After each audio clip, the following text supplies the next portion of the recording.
Awesome, thank you. And I see the transcription service is going as well.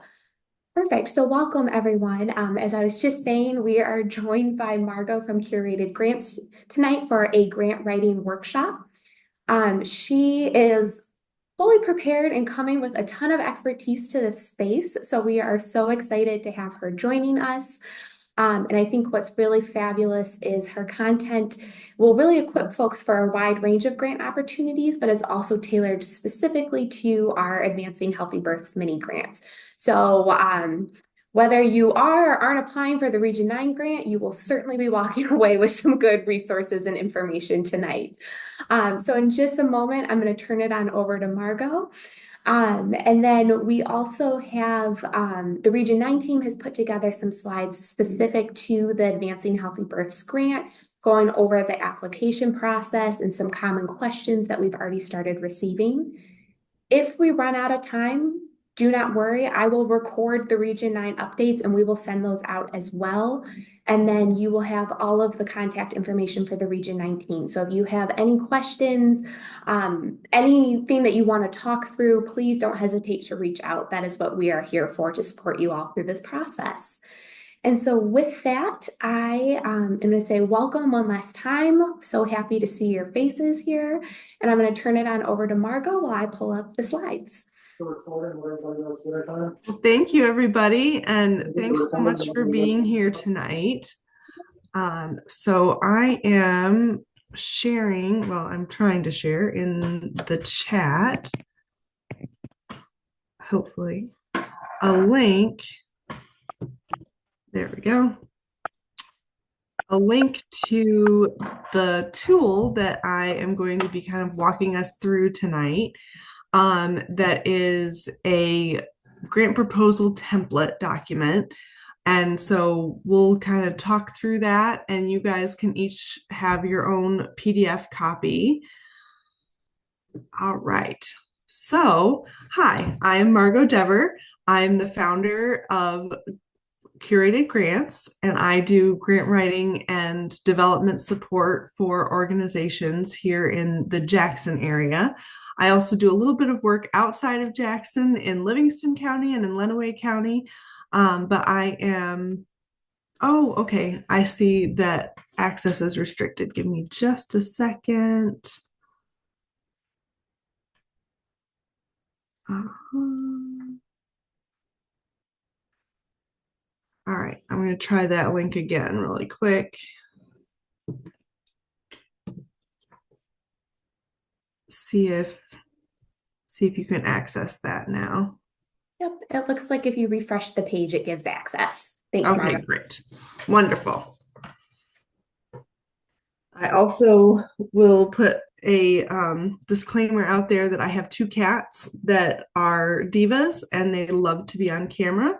So I can hear them around me. So they may hop up on the desk here and decide to participate in the workshop here. So yes, let's go ahead and get started. So the first thing I want to do is just well, I've introduced myself a bit. I am the founder of Curated Grants. I work in Jackson mostly, but I also serve Lenawee and Livingston counties, and have done a little bit of work in Hillsdale as well.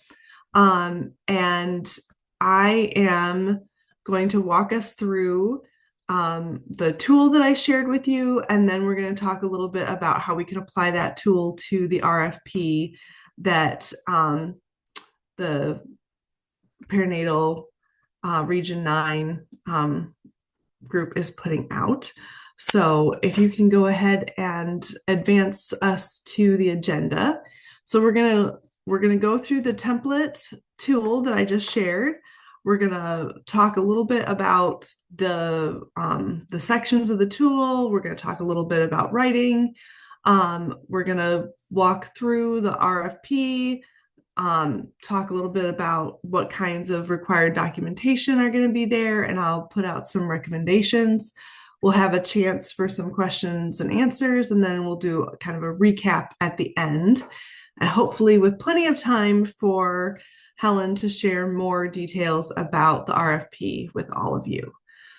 All right, so let's hop in.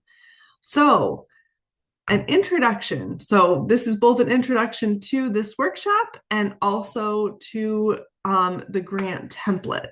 So, one of the things that you're going to need to think about as you're creating a grant proposal is how do you want to structure your proposal? There are lots of different ways you can do this, but all of the ways that you're going to want to come across to your funder is to provide them with an introduction. This is kind of your table of contents.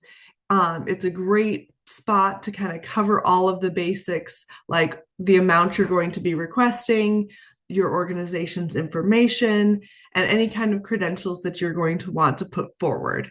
So, especially if you have some specific qualifications that are in the RFP, it's a really important place to introduce that so that your funder isn't digging through your entire proposal to try to figure out if you qualify for the funding. All right, so the next section we're going to talk about is the project overview, which may also be known as an executive summary. This is your elevator pitch. So in your introduction, that's your table of contents. That was where you got prepared. You prepared your funder to read what you're going to talk about. And your project overview or your executive summary is your big picture view of everything that's going to come later. You're going to talk about what and when and where and why and how and who is involved in this process, the project, the programming that you're going to be doing. And you're going to have this all in like as short of a time or as short of a paragraph as you can put it together. I recommend having this be under 500 words. You want this to be short and sweet and really tight so that your funder takes a look at this and is like, okay, I know exactly where they're headed with this, and we can move on into the details. So, talking about details takes us on to our project description. This is where things get a lot more specific. This is where the storytelling really begins.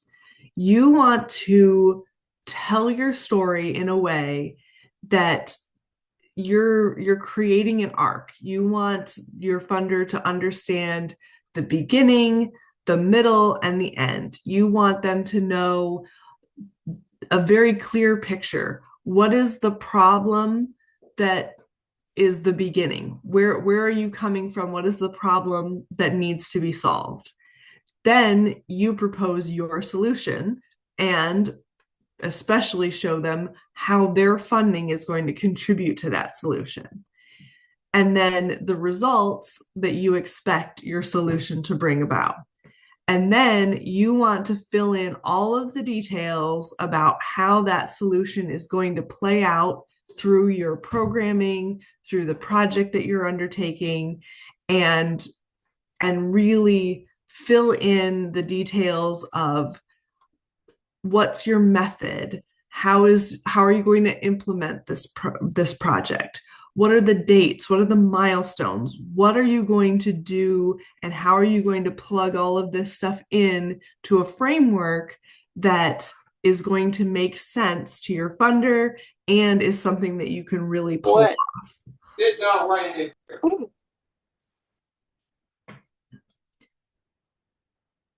Did somebody have a question?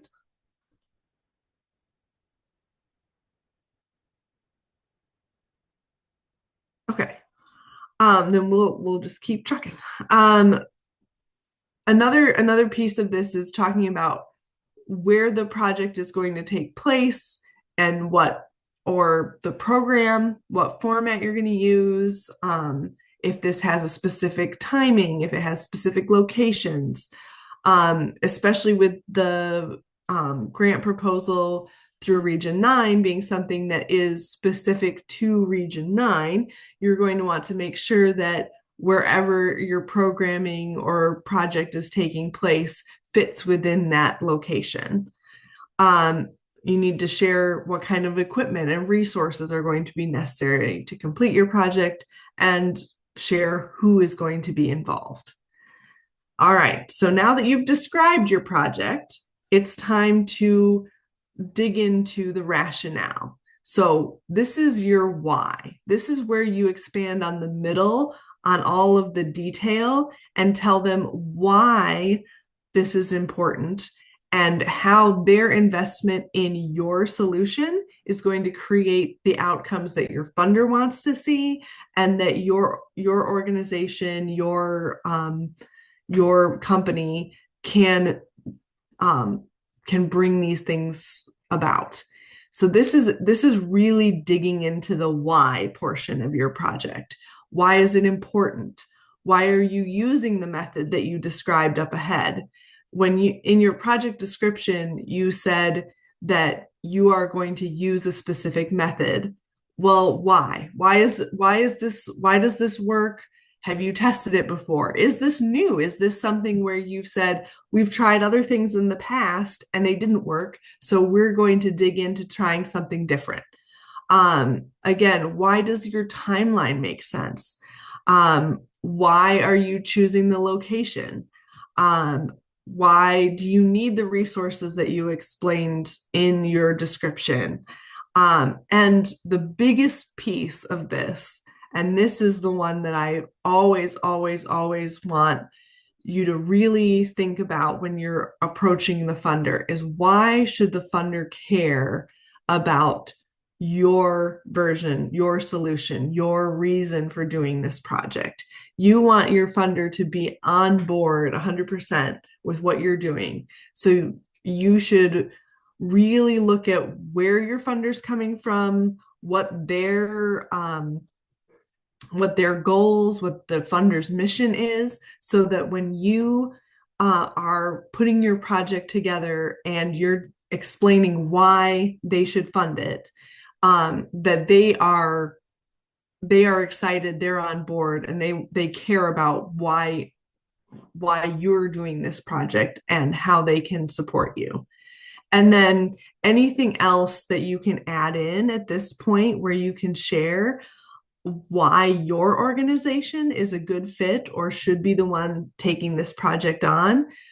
This is a great place to explain that, to share more of your credentials, to get into why your organization is the right organization to use this solution, to employ their funds in the best way possible, and to bring that project into the world and create the best solutions from it. So solutions gets into our outcomes. So outcomes, and sometimes you'll have a section in this where they talk about definition of success. In the tool, I put both of those things, but it really depends on the organization whether they define success for you or whether you define success of your project and are the one to convince your funder that that's what it takes to succeed. So this is where you're going to kind of build an ending into your story, where you're going to explain why and how the outcomes that either you're saying are going to happen or your funder says needs to happen are going to come out of the project that you're proposing. And whether that's a specific project or if it's an overarching programmatic thing, you want to be able to say, what do you expect to achieve? Why do you think your program is going to bring this about? How are you going to measure this? What kinds of measures are you using? When you're sharing what kinds of measures that you're going to use, think about what is doable for you as an organization, as a company. what are things that are, um, things that you are already measuring? Um, what are things that you're already tracking?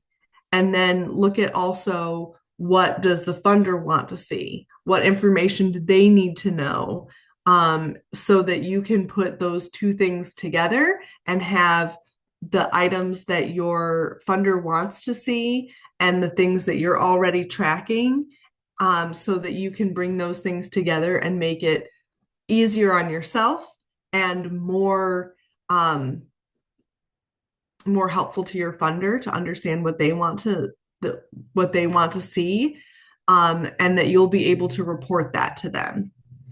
Um, and then, you also want to put into your proposal, how is this going to look in the long term? If your project is successful, how does that make your community different? How does that make your community better? And how are you going to show that to the community? How are you going to show the community that your project or your program was a success, and that the funder that you worked with helped to make that happen? What are the things that you're going to do? So you can think about things like social media or an annual report. Things, again, you want to look at things that you're already doing that can help share your story and describe that to the community in a way that is going to help the funder understand that your project is a success, and help the community understand that too. All right.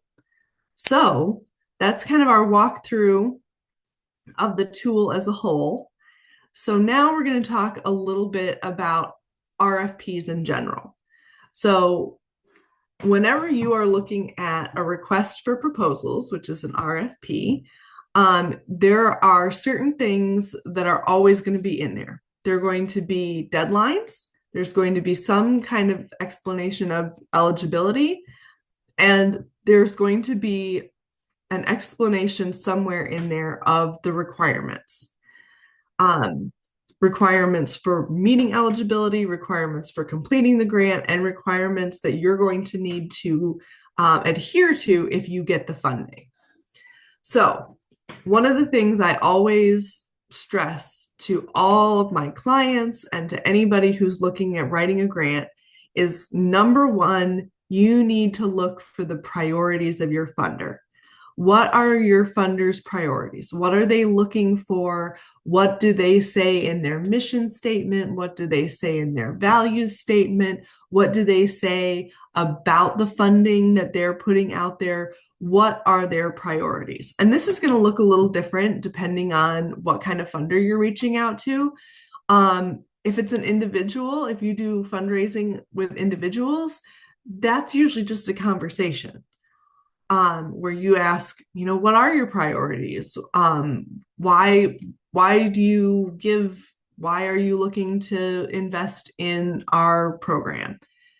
In grant making, it's a little bit different because you're looking at organizations, and that can be government organizations, that can be um, government pass-through organizations, which is the situation that we're looking through here with the Region 9 funds.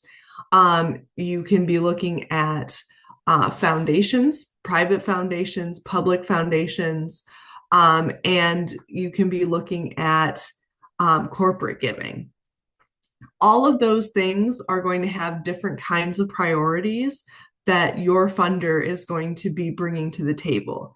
And so when you're thinking about which funding, which RFPs you want to respond to, which grants you want to apply for, looking at your funder priorities is going to be the best way to figure out if you're a match and if this is a funder that you actually want to work with. Because yes, getting money is great, but if you are going to struggle to work with this organization, maybe looking for a different funder is going to be a better use of your time than applying for funding that you end up having to jump through a lot of hoops or have to do a lot of reporting or any number of things that could go along with what your funder's priorities are. Next thing you need to pay attention to are the deadlines. When's the application due? When do your funds need to be spent? This is important because, well, first of all, when you're looking at when is the deadline for your application, obviously you don't want to turn it in late.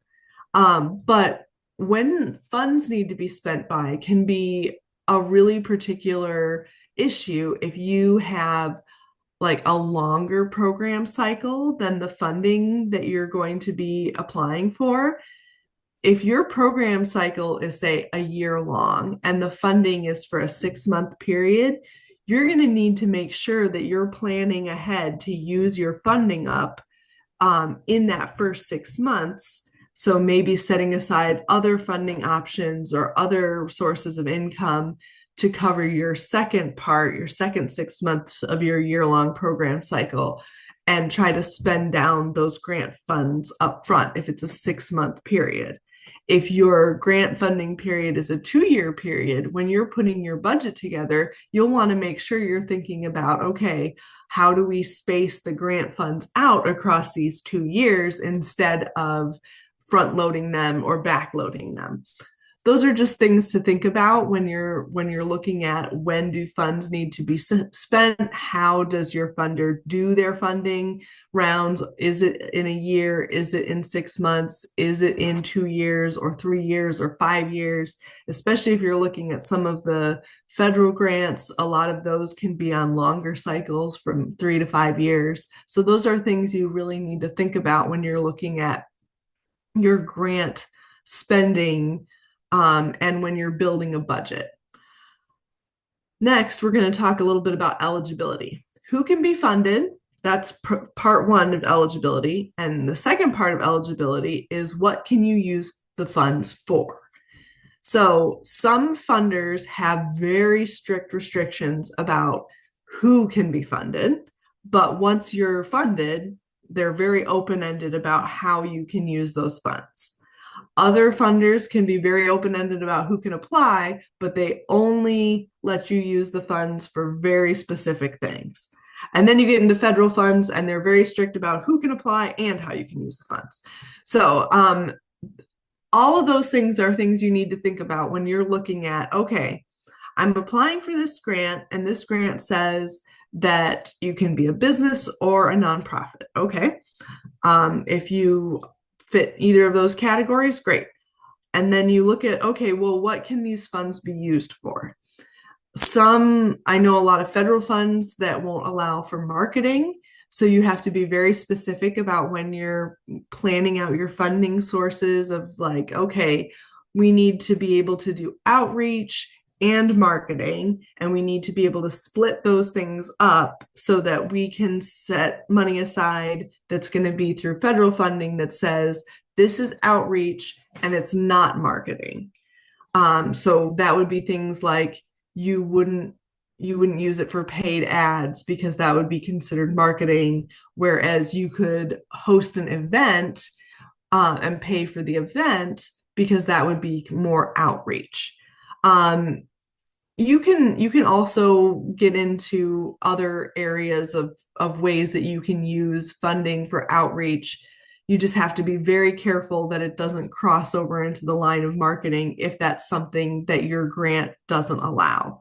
Some grants don't pay for food. Some grants won't allow you to buy alcohol. There's all kinds of very specific things. So make sure that when you're reading through how funding can be used, that as you're building your budget, you're thinking about, okay, this is an area that we can't cover with this grant funding. So where are funds going to come from for that? And make sure that you don't accidentally bill anything to that grant that is not allowable.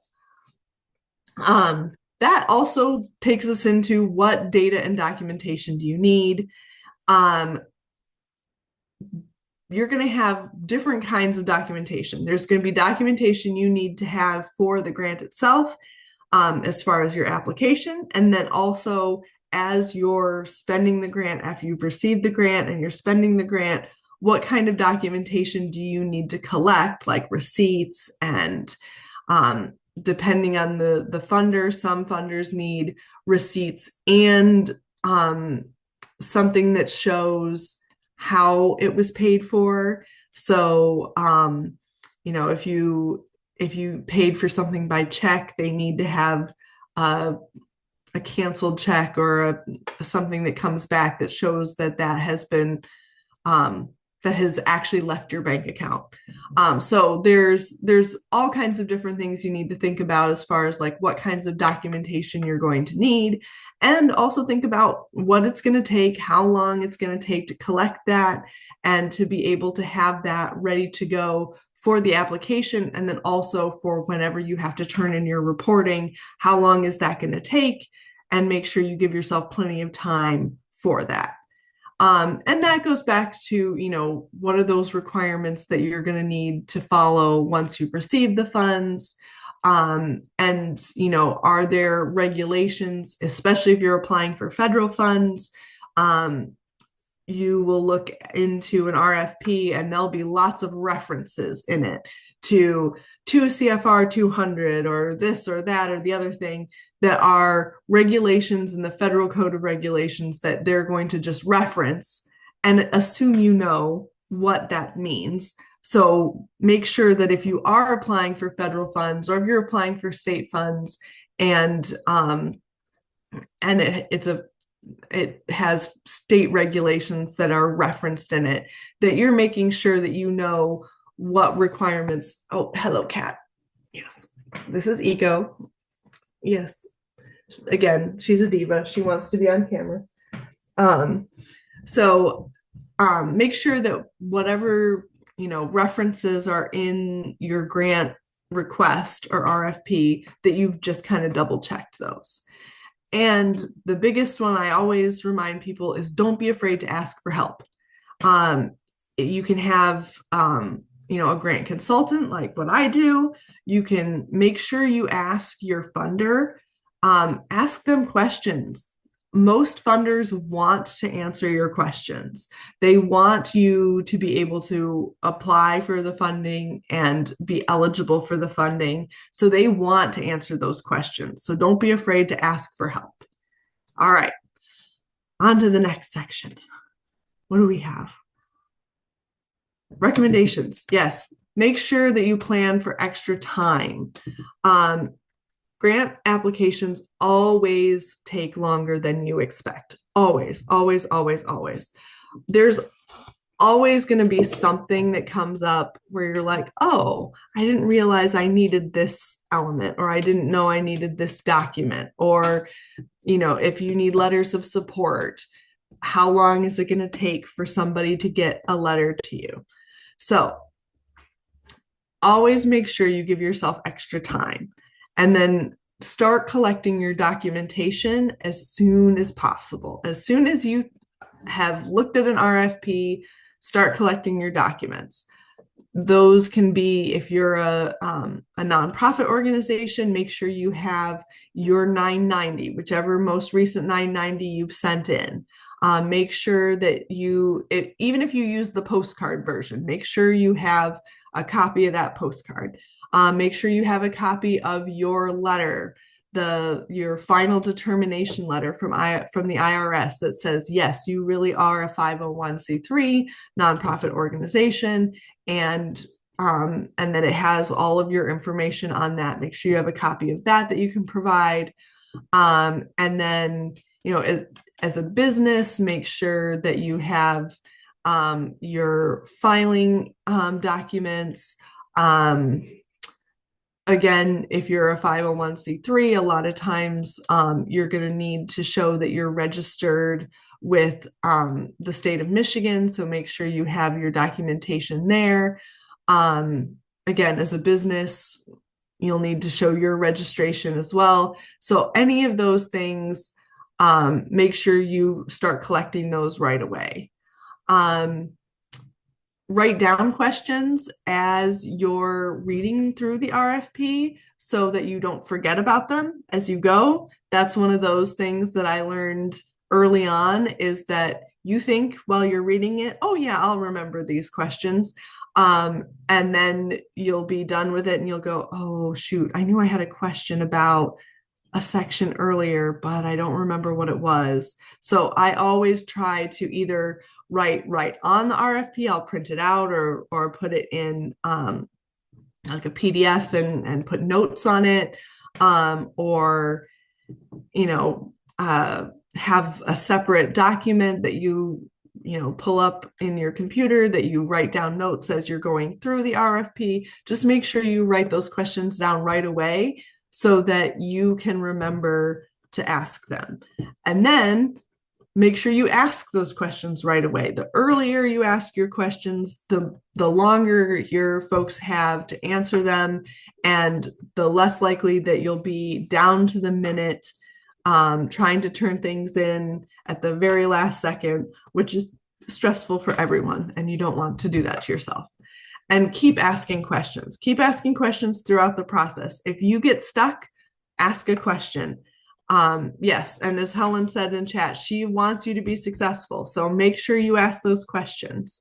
And I'll tell you what, most like city government and state government and even federal folks, most of them really want you to apply. They want you to be successful. They want to answer your questions. It can be hard to find a human being to ask your questions to with some of those, especially for federal grants. But keep looking. There's usually an email somewhere in the RFP that tells you who the grant contact person is. Send them an email. I don't usually recommend calling because you'll end up in an endless phone tree and you probably won't get a human being. But I definitely suggest emailing, because you'd be surprised at how responsive some of the folks are and how quickly they'll get back to you by email. And then just remember, you're the expert on your organization, on your grant application. Share your successes. You know what you've been able to accomplish. You know what you've been able to do, and share that. You know those things. Your funder doesn't know that. So make sure that you brag on yourself. It can feel a little like, oh, I don't know if I want them to think I'm full of myself. But I promise you, keep telling that story, keep bringing it out there, keep sharing those wins, because you are the expert on your organization, and you can be the one that can showcase that. I always tell people to be realistic.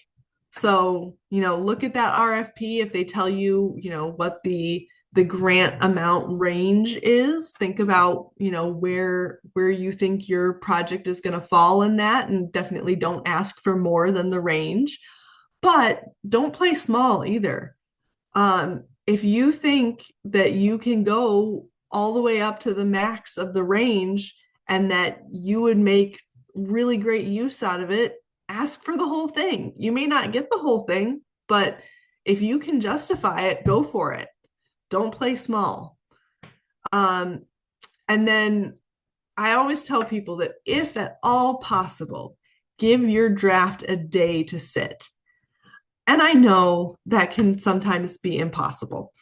I've had clients and projects that have, for whatever reason, have gone right up to the very end, and you're working on it till the very last minute. But at least give your draft an hour to sit. Set it aside, go get a drink of water, go walk a lap around the living room if you need to. Whatever it is, give it a little bit of time to rest and try to give it one last scan, because you want to make sure that you're telling your story and that you haven't left anything out and that you are putting your best foot forward. So if you can give your draft a day to sit, that's the best. Sleep on it, come back, try and look at it with fresh eyes, but at least give it an hour to sit. And so those are my recommendations. And I think our next section is questions and answers. Yes.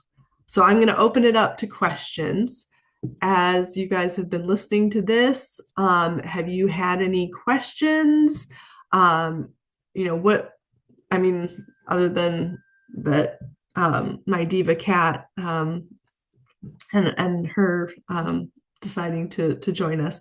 But what what questions have you guys had? Feel free to put them in chat, or if you are feeling comfortable to unmute yourself and ask them, go for it. I'm happy to answer any questions that might have come up while I was going through that. So I know I kind of pushed right through. So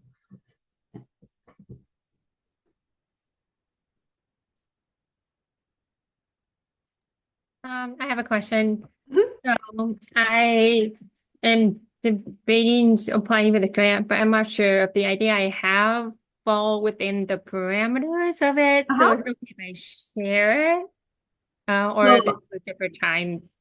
and that's definitely going to be something that Helen can help with. I don't know if this exact moment is the time to ask, Okay. but I would say when you're looking through the RFP and you're looking at the priorities and the things, and this goes for any grant. If you think, well, this project might fit because it covers this priority and it Yeah. does have this part and this thing, definitely ask your grantor. Ask the grants manager, ask the funder, Yeah. whoever it is that your contact person is, definitely ask because it would be a real bummer for you to put a bunch of work into Yeah, that's my concern. I just don't. yeah. Yeah. Um, and just to have it turned down. But at the same time, maybe if you ask a question, they can say, oh, well, we can't necessarily do this part, but Yeah. you should definitely apply for this part. Okay, that's helpful. Thank you. Mhm. I just want to chime in. Yes, I am more than happy at the end of this to answer any of the grant specific questions. So, Kristen, I see you, I hear you. I will make sure you have the answers you need. But any other questions for Margaux, please feel free to share. Hello, Margot. I have a question. Yeah. I wanted to know if you had any recommendations or I'm sorry, any suggestions or advice on videos or letters of support. Oh, now I don't know as much about videos for support. I think that would really depend on your funder, but letters of support, I mean, always if you have a chance, if there is any spot that's like other or anything where you can attach something that shows that you're working with other organizations or that you can put a testimonial or something in there, always always include a letter of support. um Okay. Video really depends on your funder. Some funders Right, will right, love it, some funders will be like, I don't know. So right. Okay. definitely ask your funder as far as the video goes, but always a letter of support is always going to be a helpful thing. It's going to show your funder that you're working with people who want to support you, who are excited about what you're doing. Okay, great. Thank you. Yeah.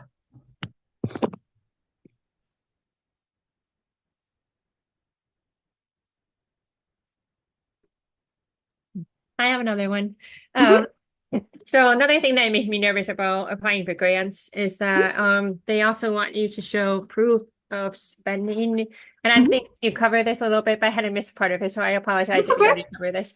But like how you have to prove that you spend it in the certain categories that you have. So what does Mhm. that look like? Like having a receipt of whatever you spend it on and be like, and then putting it in the like in a Excel sheet or something and like what that line item was towards? Like, what does that look Yeah. like in It reality? depends on your funder. It depends on your funder.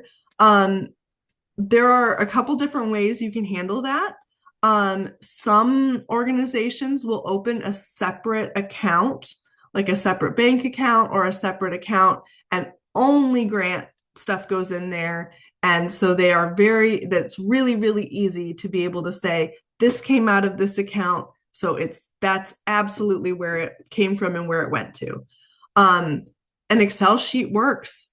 It's basic, but it works. You put in, the receipt, you say what it was for, and you show that all of the stuff adds up to the right amount at the end.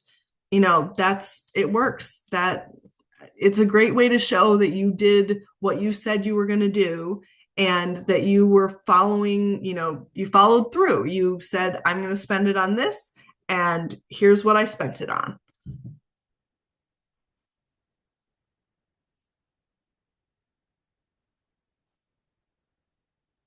And there's also other, other software and things out there. I mean, you can use things like QuickBooks and stuff like that. That that also helps. I personally use Wave, which has a yeah, it's a smaller like cost amount than something like QuickBooks. Um, and I think they have a free version too. But one of the things that's really nice about that is you can put into the categories like, oh, this is, a grant category, or, this is, and so one of the things that you could do if you're using something like QuickBooks or Wave or something like that is that you could make categories that are um, item specific for the grant. So you could put in, say, if part of it was for salaries, you could put in salary payment and then put dash region 9 grant. And then you can spend down however much you set in your budget is going to be used for that. And then you just tag those expenses in your Wave account with that tag.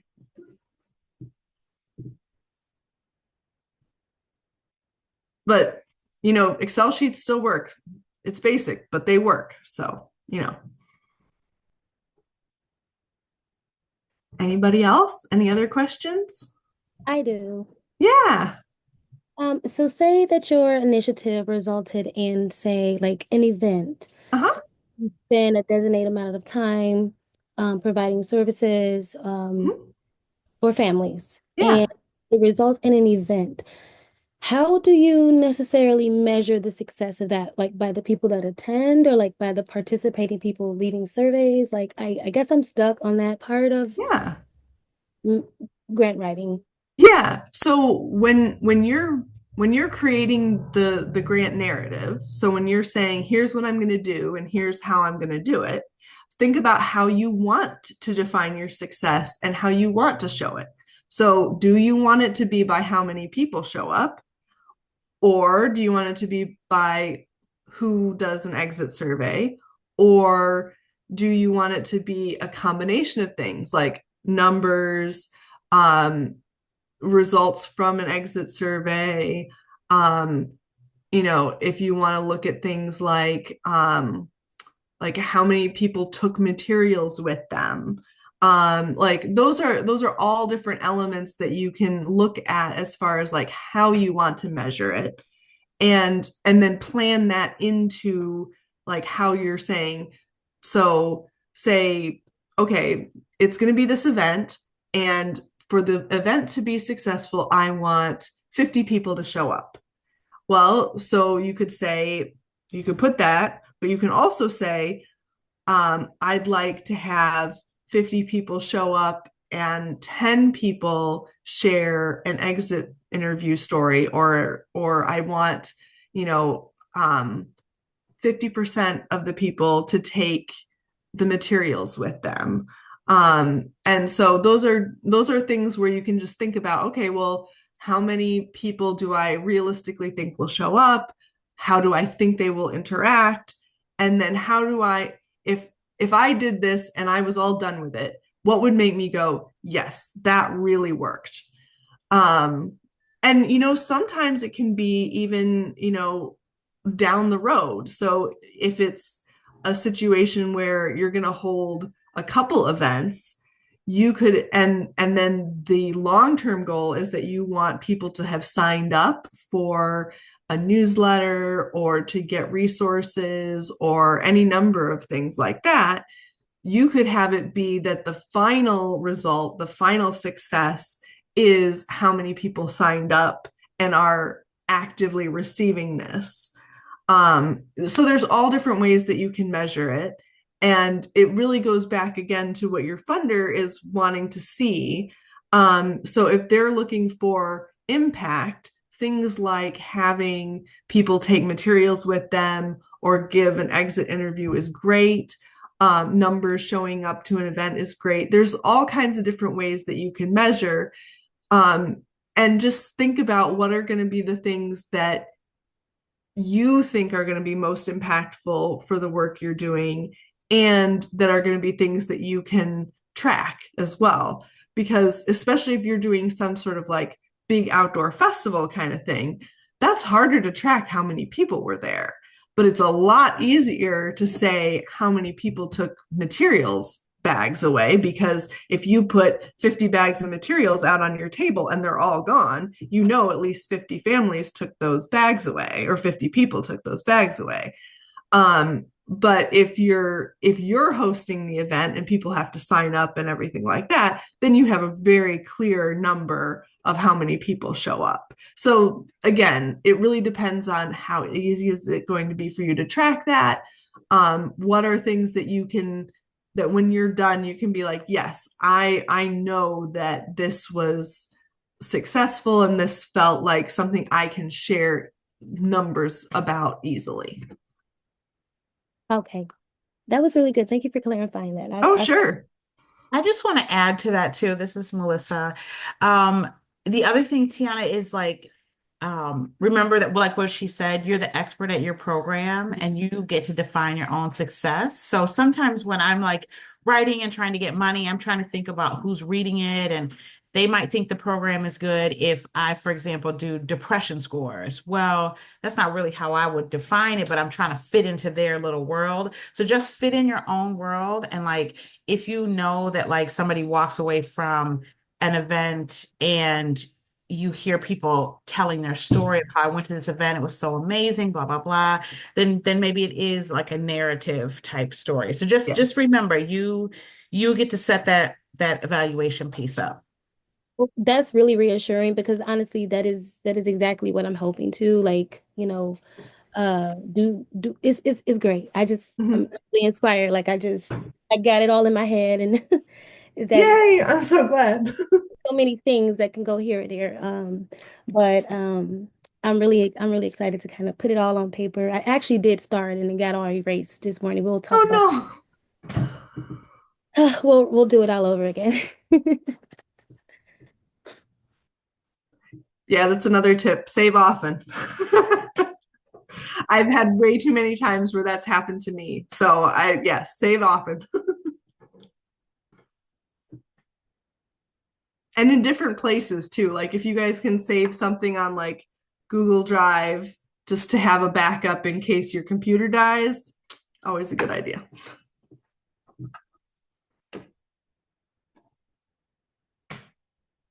Any other questions? If not, I will go ahead and turn it over to Helen. All right. Well, thank you so, so much. I appreciate everything that you shared. I'm very excited to save that template for my own use too, for other activities. And am just really, really excited about the engagement and questions that have already been coming out. So I will go ahead and share, and then I just want to highlight that Avonlea Rickerson, Julie Tamburello, and I believe I saw Lisa Kane Lowe are also folks on the Region 9 team who are representing tonight. So please, anyone, and Melissa Scott, excuse me, Melissa. So please feel free to interrupt me if you have anything to add about what I'm sharing. Um, and like I said, I just have a few slides to kind of put together and share with you all, and there will definitely be time at the end for any additional questions. So we are very excited that the Michigan Department of Health and Human Services gave us a specific bucket of money to distribute to local community organizations in Region 9 that is being framed as the Advancing Healthy Births mini grants. This is our second time getting this bucket of money from the state, so we appreciate the grace from you all as we learn how to best distribute these funds. We had 10 really successful projects last year, and we are really excited to be engaging with you all here tonight and are excited to see what lies ahead. So for this year, we are anticipating awarding about 8 to 15 mini grants made in the range of $10,000 to $50,000. Applications are going to be due on November 22nd by 12 p.m. And you can just submit that via email to contact@region9.org or to one of the specific leadership team members, and we'll make sure we get that from you. And then we're anticipating announcing awards on December 11th. And that way, come fresh 2025, you all will be able to hit the ground running and have a 9-month grant period. So the official grant period will be from January 2nd all the way through September 30th. And then, like Margaux was mentioning, September 30th is kind of a hard deadline. That is the end of the state's fiscal year. So all grant activities and budget would need to have been expended already by September 30th.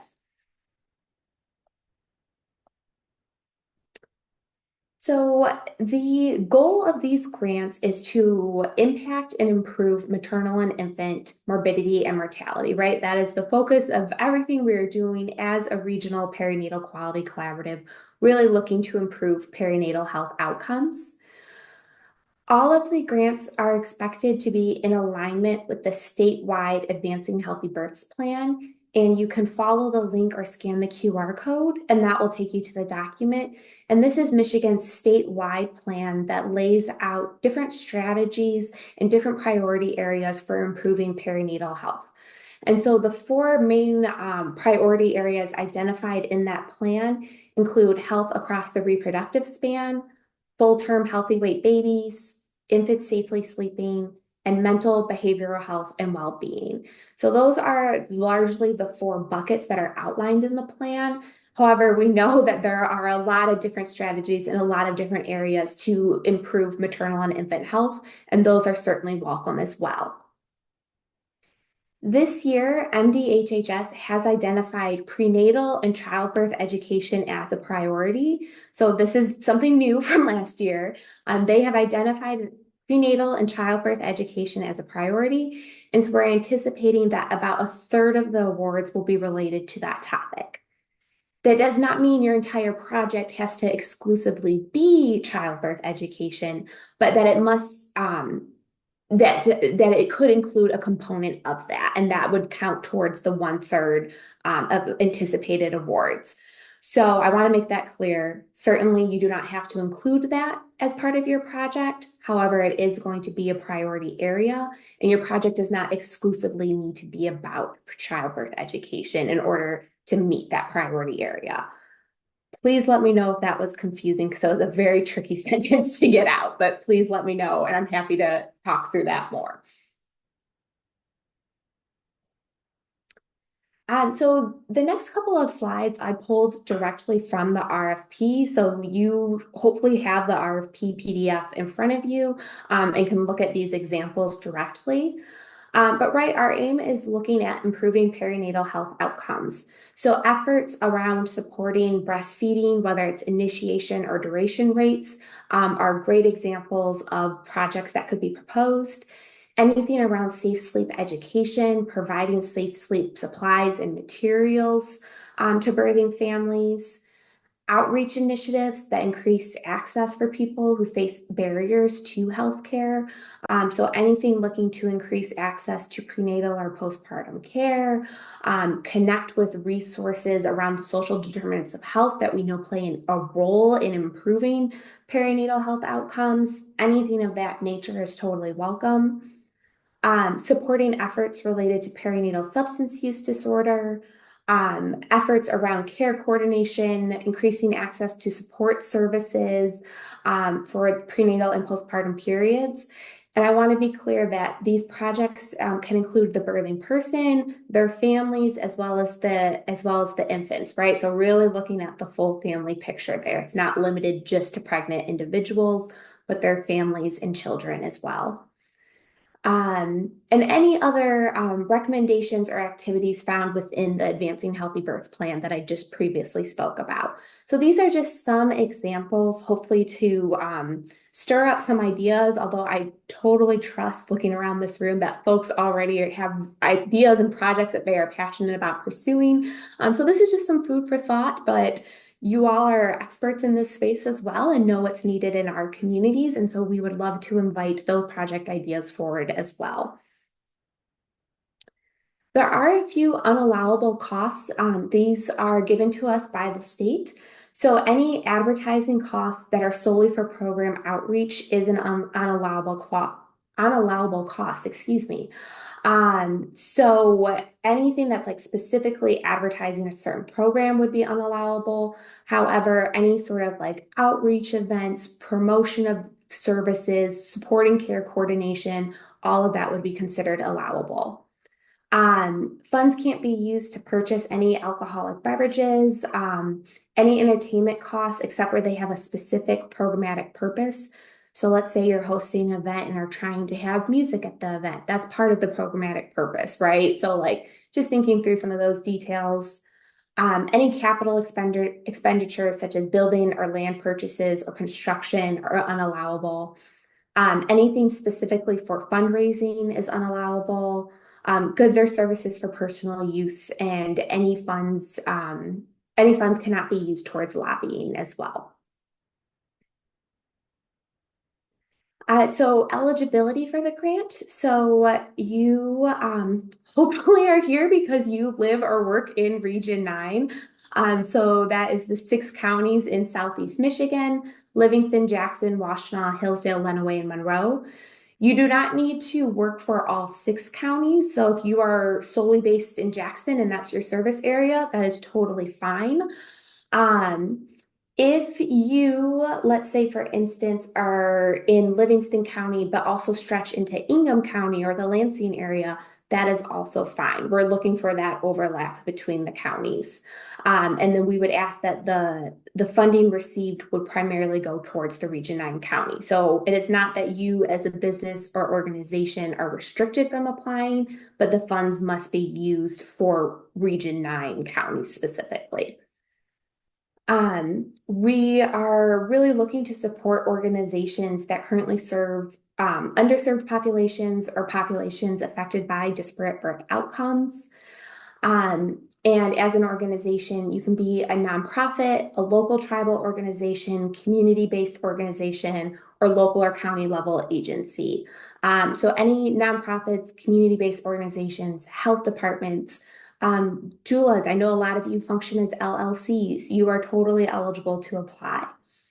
If you are a nonprofit, you must be able to provide your IRS determination letter, and that is part of the application. So that's one of the additional materials we would ask for. And then for everyone, we are asking for a W-9 to also be provided.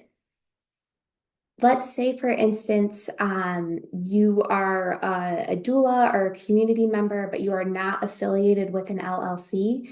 You are welcome to connect with a local organization and have them serve as your fiduciary agency. We had one project last year where that was a really successful approach. So just wanted to throw that out there as an alternative.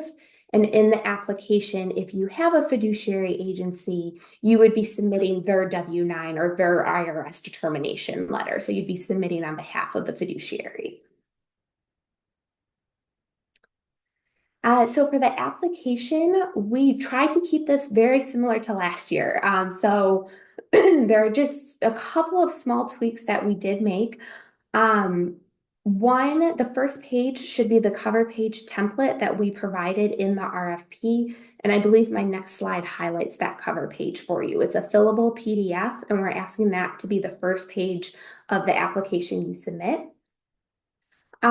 We're asking for a project narrative, really highlighting the population that would be served by this project, the details of the project and what impact that the project would have, how project success is being measured, and then just a little bit about you and kind of how this project either enhances or coordinates or grows upon the work that you are already doing as an organization. And so this is really what Margaux is talking about with the project description, project outcomes, project rationale. That's where we're looking for those pieces to fit into that, what we're defining as project narrative. And this is just 2 to 4 pages. There are no additional requirements around like font size, spacing, anything like that, just 2 to 4 pages. We really don't want it to be a burdensome process for you all, but we do want to fully understand what it is that you're proposing, and so we have a good sense of what the project is and the type of impact you're hoping to make. Included in the application, we're asking for a project budget and narrative. There are no indirect costs for this grant, so just keep that in mind. It's purely direct costs. And I think in a couple of slides, I have the budget template and could speak more on that. And then additional material. So as previously mentioned, if you are a nonprofit, the IRS determination letter, a W-9, and then a financial statement. And this is a new requirement, and I have more details in a couple of slides for that as well. I know there's already been questions coming up around that, and so I want to make sure that I give you all that information. And so basically it would be bundling up all of these different elements of the application and sending it via email to someone on the Region 9 team or the Region 9 email address, and we'll confirm that we've received it, and then you can expect in January to hear another update from us. Okay, so as promised, here is what the cover sheet looks like. I think it's page 5 or something like that of the RFP. So you can just take it out and like fill it in as a PDF. So please, we're asking that everyone utilize this and that this is the first page of your application. It just asks for some project information at the first part, the first half. So your project name, a quick 4 to 8 sentences of a summary of the project. Really just that overall big picture, what it is you're hoping to do and the impact that that's going to make.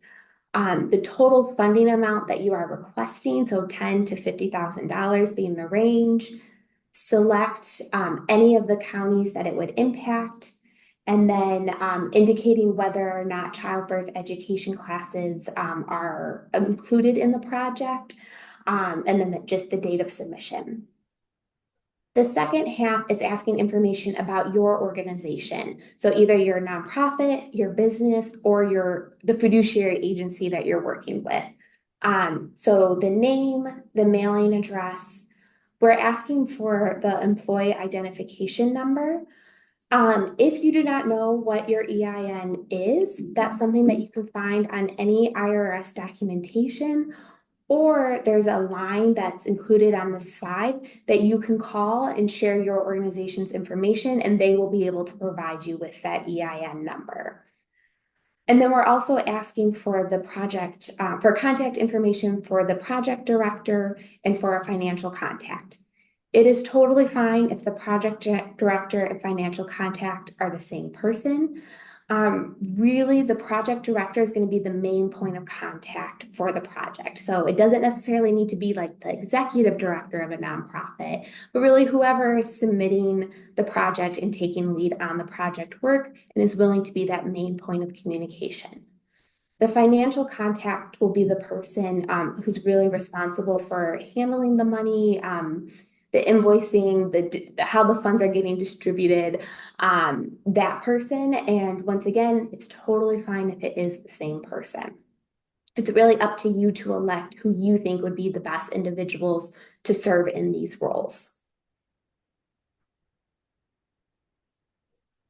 Okay, this is what the budget template looks like. As I said, there are no indirect costs, so please don't include them. We're only funding direct costs. And you can take this directly and utilize this as the template. I think it's the last page in the RFP. So we're looking at the different budget categories, how much you're requesting in each of the categories, and then that last column is your explanation. Please provide as much detail as you can. It really helps during the review process to have a full picture understanding of why the amount being requested is what's being requested, right? Grants or proposals are welcome in the range of $10,000 to $50,000. And so that budget explanation really helps us understand, like if this is someone's salary for the full 9-month period, or you need $2,000 of supplies, and here's the specific supplies that's being purchased at that amount. It really just helps us get an accurate idea of the project. But then it's another little clear bag. All right.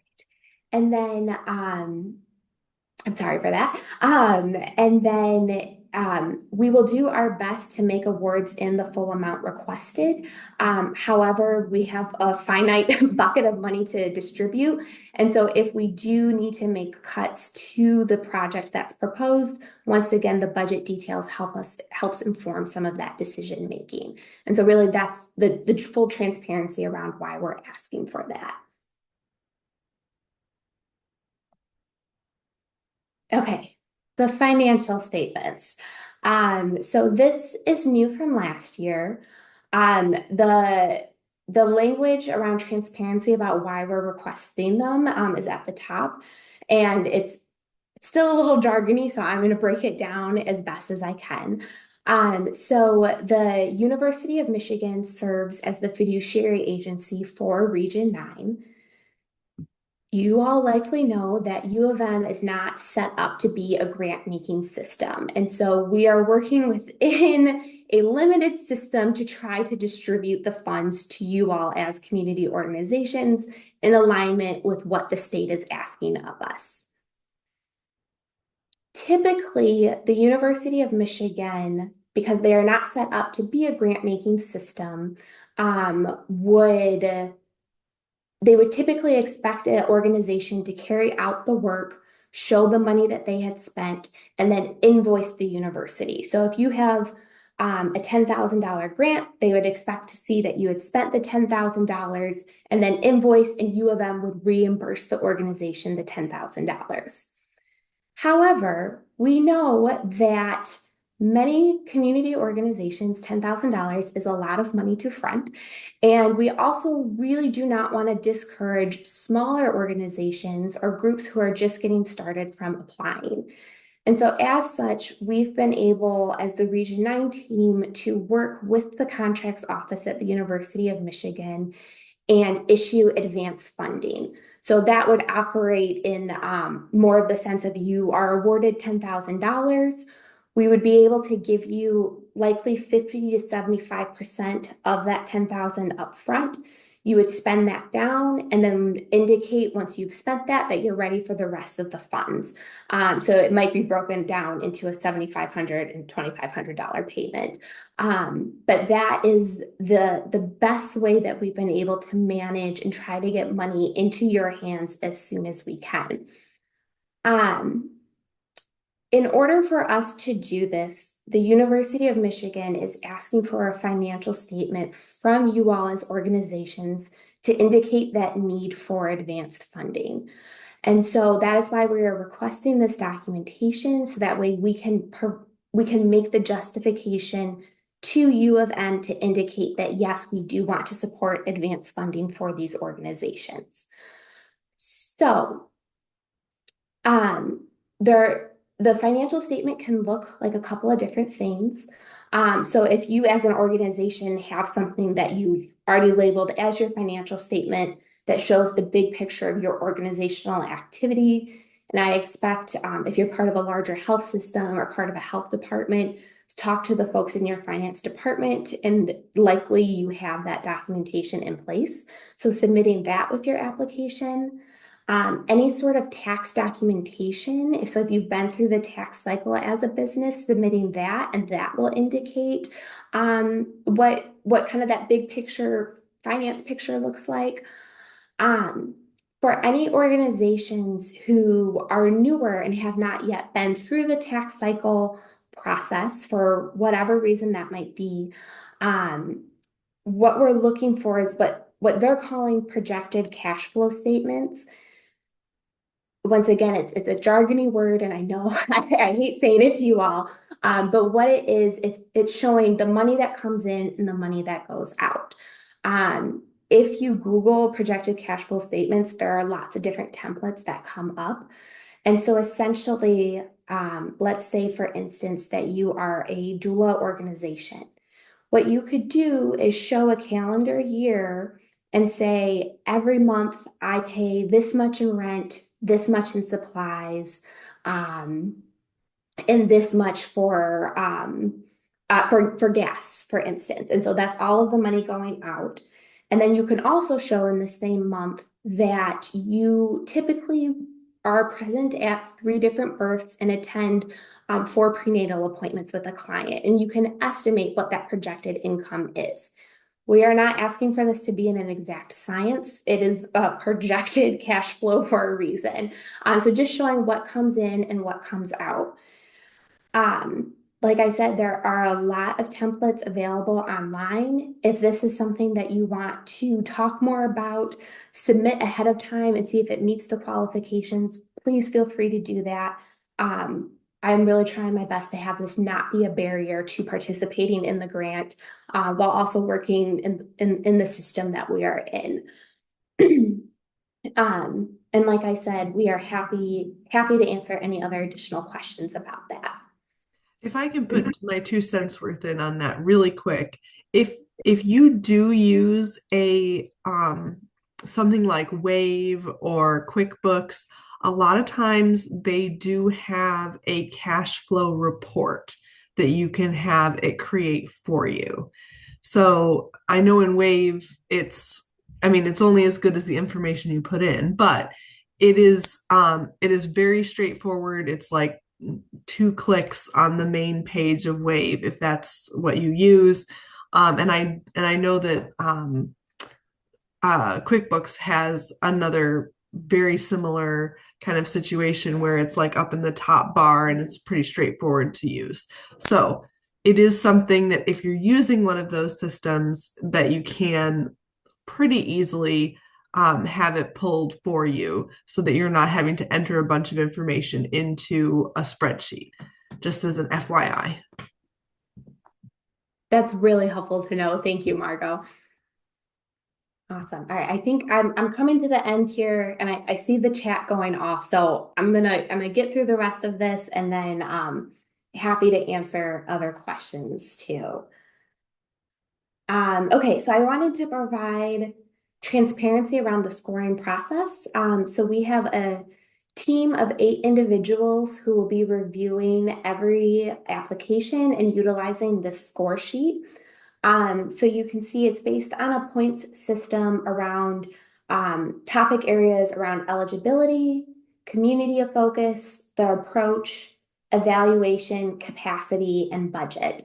And so this is the scoring sheet that will be utilized, and then there will be at least 2 reviewers on every application, and then we'll meet together as a team to discuss and make the final allocations. So just full transparency that this is the score sheet that will be utilized for everyone across the board.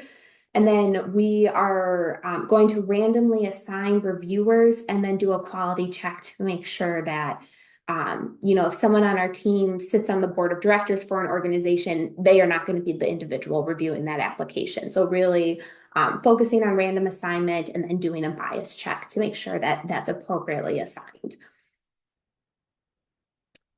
And then reports. So the grant period is January through the end of September 2025. There will be a mandatory half-point check-in with the Region 9 team, so around April. This is going to just be as simple as a 30-minute conversation with the team, just checking in. Have you hit any roadblocks? Are there any issues that we can help you problem solve? Are you on track for spending the full amount? Are there any additional resources or connections that we can make to help you be successful in this work? So nothing to fret about. It is really just meant to be supportive to you. There will be one final progress report and final budget report due October 15th. So the grant period ends September 30th, and then you'll have 15 days to do the final report.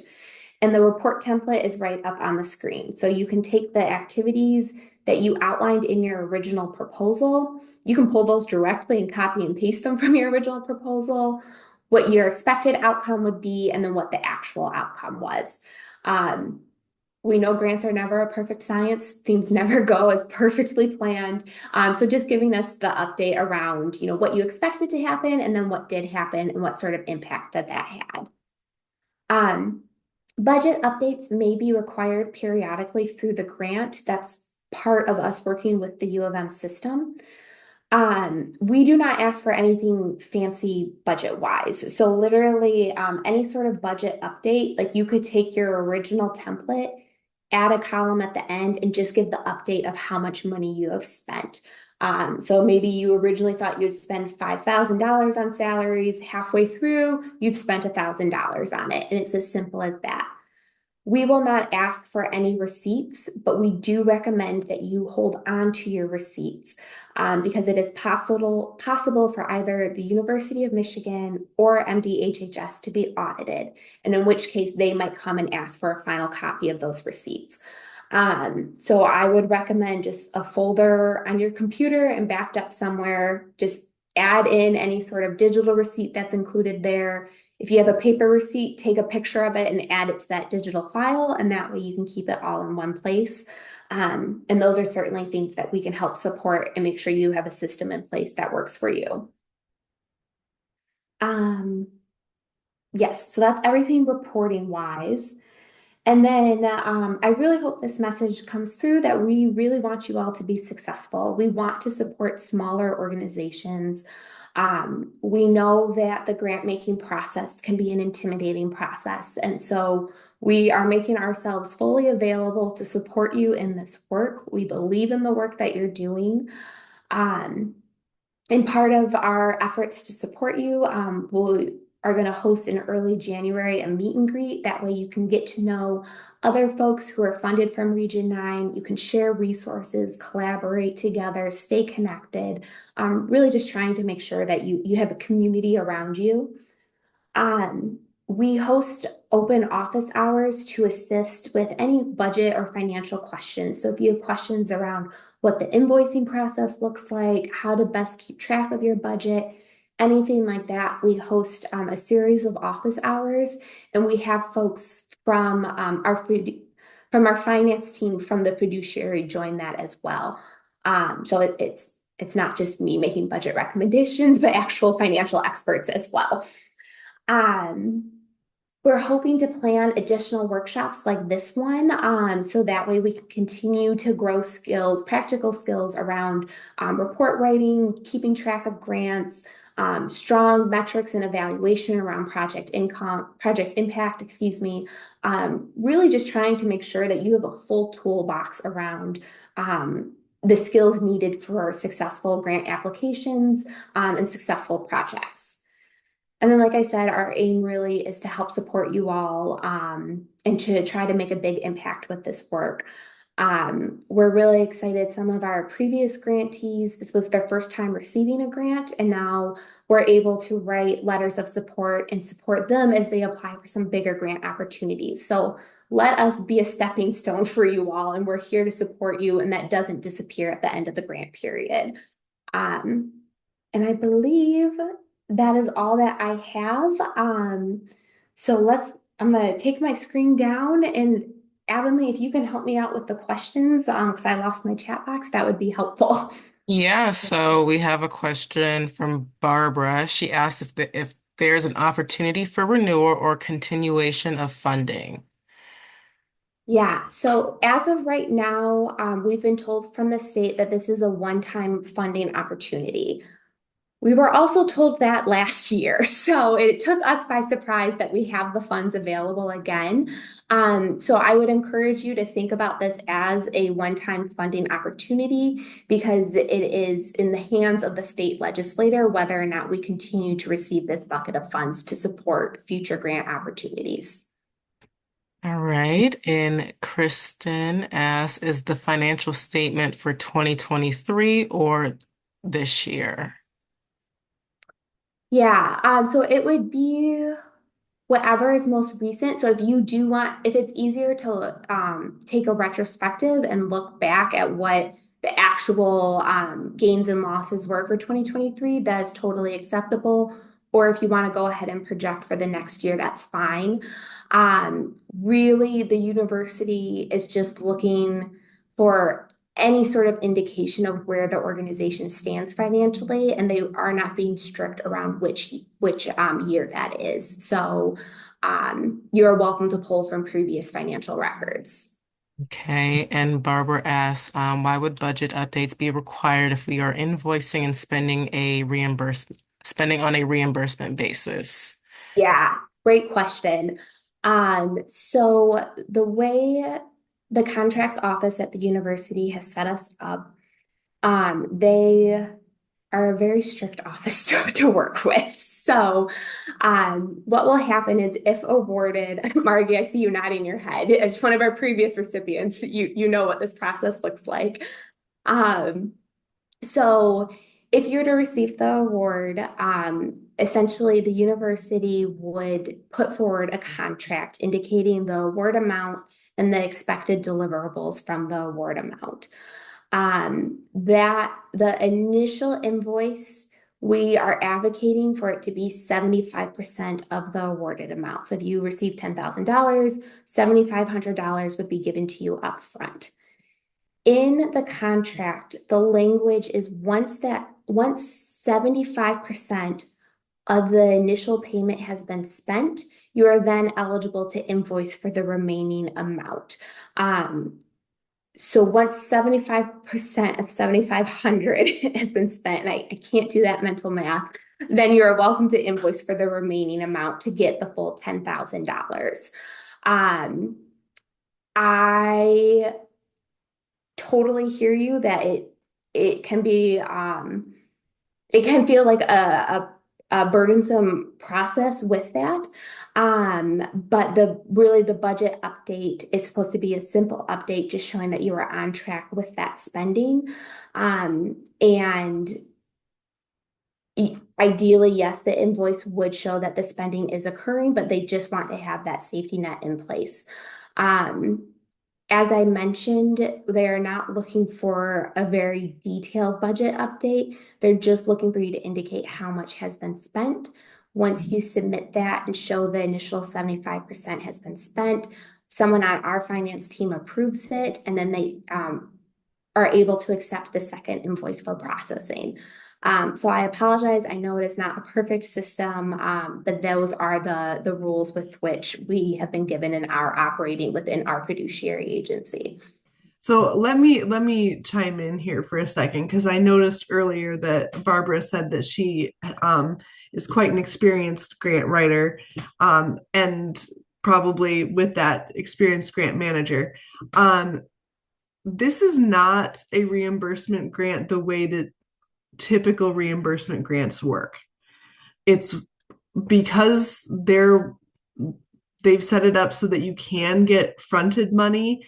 You're not going to be turning around and giving them an invoice for everything that you're spending on. So for example, I've worked on a lot of grants where that are reimbursement based, where each time you spend something, you put together a little request and an invoice and send it in. And so you're being invoiced each month for everything that's been spent, and it has to have receipts and everything like that. So this is not set up that way. And so yes, in the description of that sort of reimbursement grant, yeah, a budget update would be extra because it would be the same thing that you're already doing each month when you bill. But in this case, because you're getting part of the money up front and then being able to invoice for the rest later, it's not a normal reimbursement grant. It's a little bit different. Thank you, Margaux. I really appreciate that. Yes, it would be two invoices for the entire grant period. That would be it.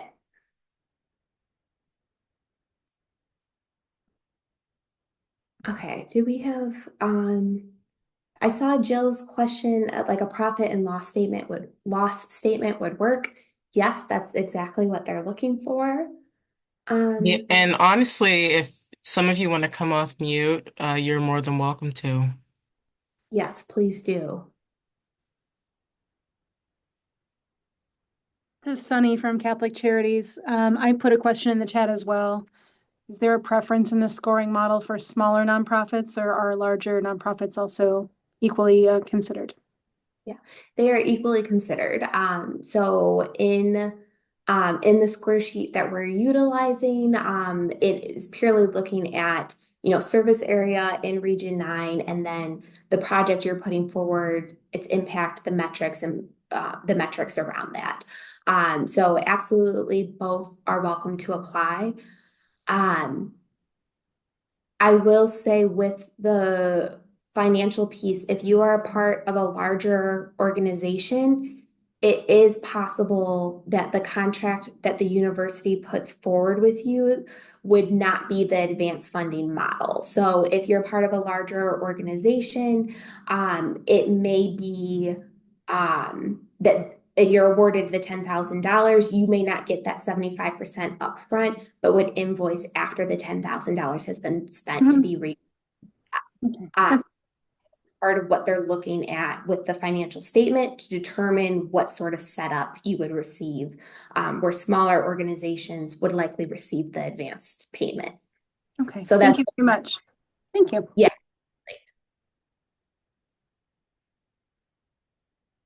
All right. I see we're coming to the end of our time. Are there any other, Margie, please go ahead. Thanks, Helen. I just, as being a larger organization, but a smaller collaborative within it, our budget is small compared, would one of our financial reports of that shows the different grants and how much money, our revenue and our expenditures. If it's okay, I'd like to send that to you and see if that's appropriate. Absolutely. Okay, thank you. Absolutely. And yes, I would definitely recommend, it can be misleading when you are under the umbrella of a larger organization. So I would definitely recommend showing your, whether it's department specific or whatever the language might be, excuse me. I would recommend showing that more nuanced budget to show that that's what the project team is operating with. And yes, please feel free to send me examples. I will share that with our finance team. So there's another set of eyes looking at it and saying that, yes, this would satisfy the requirement. Once again, that's not my expertise, but I have a full team of folks who are willing to help and make sure that we're all on the same page. Yeah, and I'll hop in on that as well. If your fiduciary is really big as well, that can also be a little misleading again. So make sure that whatever it is that you're providing as far as like a profit and loss statement or projections or whatever is for the project and the program that you're working with for the funding and not just for the whole organization or your fiduciary, like if you're under a United Way fiduciary or something like that. Yes, thank you. Hi, this is Judith. Hope everybody's having a good night. I have a question for those of us who are really just getting started and haven't really made a profit yet. Are we still welcome to apply? Yes, absolutely. We totally welcome you to apply, and we would still ask for a financial statement that indicates just that. You are a new organization, you have not had a profit yet, and just indicating that, and that's something, there are a lot of templates online to help with that, and also I'd be more than happy to talk one-on-one to make sure that you have something to be able to submit and indicate that. Thank you. Yeah. Yeah, I really, I know this financial statement is now, we have really tried to make the application smooth and not too burdensome. And I know this financial statement is serving as a barrier. So please do not hesitate to share examples of what you're thinking you're submitting or anything like that. I am very frustrated with the process and doing my best to make sure that we can still make this process work.